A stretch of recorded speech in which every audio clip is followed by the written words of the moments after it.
Hello everyone, it's me ದಿನವಿನಿ. So ಇವತ್ತು ನಾವಿಲ್ಲಿ 34 ಸೈಜಿನ ಪ್ರಿನ್ಸಸ್ ಕಟ್ ಬ್ಲೌಸನ್ನು ಯಾವ ಥರ ಸ್ಟಿಚ್ ಮಾಡೋದು ಮತ್ತು ಕಟ್ ಮಾಡೋದು ಅಂತ. So this is the front part and this is the back part.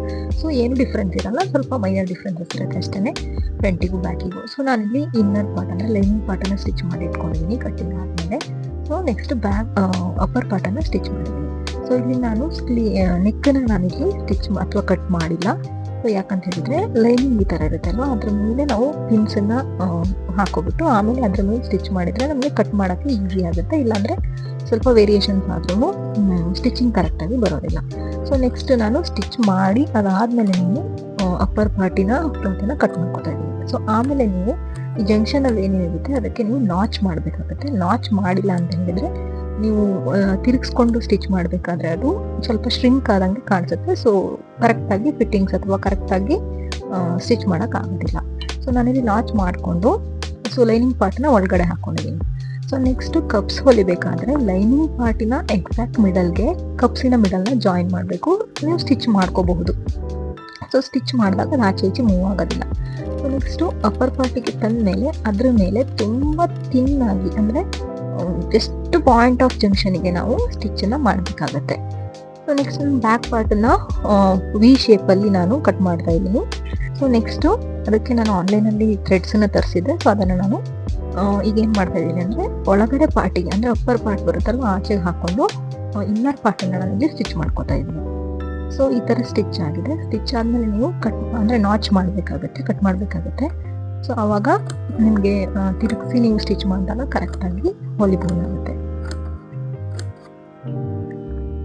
So next ಅದೇನೋ ಹೇಳಿದೆ ಅಲ್ವಾ, ಪಾಯಿಂಟ್ ಜಂಕ್ಷನಿಗೆ ನೀವು ರಿಟರ್ನ್ ತಿರುಗಿಸಿದ ಮೇಲೆ ಸ್ಟಿಚ್ ಮಾಡಬೇಕು. ಸೊ ಈಗ ನೀವು ಸ್ಟಿಚ್ ಎಲ್ಲ ಆದಮೇಲೆ ಅದನ್ನು ಉಲ್ಟಾ ತಿರುಗಿಸ್ಕೋಬೇಕು.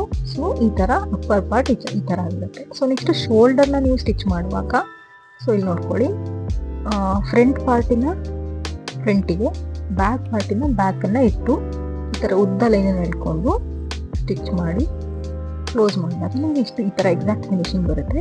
ಇಲ್ಲ ಅಂತ ಹೇಳಿದರೆ ಅಲ್ಲಿ ಫಿನಿಶಿಂಗ್ ಸರಿಯಾಗೋದಿಲ್ಲ.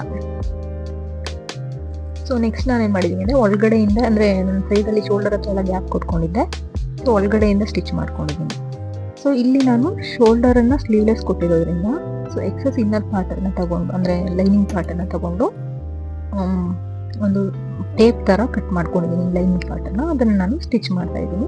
ಸೊ ನೆಕ್ಸ್ಟು ಅದನ್ನು ಫೋಲ್ಡ್ ಮಾಡಿ ಈ ಥರ ಸ್ಟಿಚ್ ಮಾಡಬೇಕಾಗುತ್ತೆ. ಫೋಲ್ಡ್ ಮಾಡಿ ಸ್ಟಿಚ್ ಮಾಡ್ಕೊಂಡಿದ್ದೀನಿ. ಸೊ ನೆಕ್ಸ್ಟ್ ಇಲ್ಲಿ ಸೈಡ್ಸನ್ನು ಫಿಟ್ ಮಾಡಬೇಕಾದಾಗ ನೀವು ಬಾಟಮ್ ಪಾರ್ಟ್ ಮತ್ತು ಶೋಲ್ಡರ್ ಹತ್ರ ಅಂಡರ್ ಆರ್ಮ್ಸ್ ಪಾರ್ಟ್ ಇರುತ್ತಲ್ವ ಅದನ್ನು ನೀವು ಎರಡೂ ಜಾಯಿನ್ ಆಗೋ ಥರ ನೋಡ್ಕೋಬೇಕು. ಸೊ ನಾನಿಲ್ಲಿ ಬ್ಲೌಸ್ ಫಿನಿಶಿಂಗ್ ಆಗಿದೆ ನಂದೀಗ. ಸೊ ನನಗೆ ಸಿಂಪಲಾಗಿ ಏನಾದರೂ ಎಂಬ್ರಾಯ್ಡ್ರಿ ಮಾಡೋಣ, ತುಂಬ ಪ್ಲೇನ್ ಕಾಣ್ತಾ ಇದೆ ಅನಿಸ್ತು. ಹಾಗಾಗಿ ನಾನು ಸಿಂಪಲ್ ಎಂಬ್ರಾಯ್ಡ್ರಿನ ಇಲ್ಲಿ ಚೂಸ್ ಮಾಡ್ಕೊಂಡಿದ್ದೀನಿ. ಸೊ ಶೋಲ್ಡರ್ಗೆ ಈ ಥರ ಮಣಿನ ಕೊಟ್ಕೊಂಡಿದ್ದೀನಿ. ಇವಾಗ ಇದು ಟ್ರೆಂಡಿಂಗಲ್ಲಿದೆ ಸ್ವಲ್ಪ. And this is how I look. Thank you for watching. Please do subscribe my channel.